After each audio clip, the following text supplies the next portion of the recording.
The membership feature within the builder runs in conjunction with users and roles. Once you have created roles and you have users, when they have logged in, you can assign certain blocks to only appear or not appear for them. This is done on a block-by-block basis. Let's go to this block, and then all the way to the left, we have the option to make it a membership block.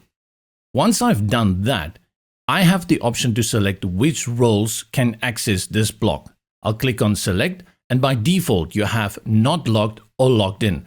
You can choose your subscriber or pro user and or. These two will then be the only ones to view this block and no one else. Naturally, they will have to sign in before they can view it.